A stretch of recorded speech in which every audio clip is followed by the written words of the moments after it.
যার যে দায়িত্ব সে দায়িত্ব আলোকে তার ট্রেনিং হয়। একজন মানুষকে আপনি নিয়ে এসে বড় একটা দায়িত্ব দিবেন, তার ট্রেনিং থাকবে না, তাহলে তো দায়িত্ব পালন করা তার জন্য কঠিন হবে। আল্লাহ সুবহানাহু ওয়া তাআলা যখন পরিকল্পনা নিলেন, মদিনার পরিকল্পনা, যে মদিনায় গিয়ে বিশ্বনবী প্রেসিডেন্ট হবেন, বিশ্বনবী সেখানে বিচারালয়ের প্রধান বিচারপতির দায়িত্ব পালন করবেন, এরপরে যখন যুদ্ধ হবে সেনাপতির দায়িত্ব তাকে পালন করতে হবে। সুতরাং এতগুলো দায়িত্ব পালন করতে গেলে যে কোয়ালিটির দরকার, তার জন্য বাস্তব কিছু ট্রেনিং আল্লাহ সুবহানাহু ওয়া তাআলা চিন্তা করলেন বিশ্বনবীকে দেওয়ার জন্যে।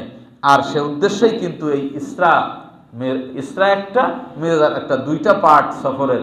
একটা হচ্ছে বাইতুল্লাহ থেকে বাইতুল মুকাদ্দাস, যেটা ইসরা, আর ওখান থেকে আল্লাহর আরশ পর্যন্ত যে ভ্রমণ, সেটা হচ্ছে মিরাজ। সেটা কি?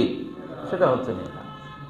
ঊর্ধ্ব আকাশে যে গমন করে আল্লাহর সাথে তিনি মিটিং শিটিং করলেন, সেখানে গিয়ে আল্লাহর সাথে তার কথাবার্তা হলো, আলাপ আলোচনা হলো, সেটা হচ্ছে মিরাজ।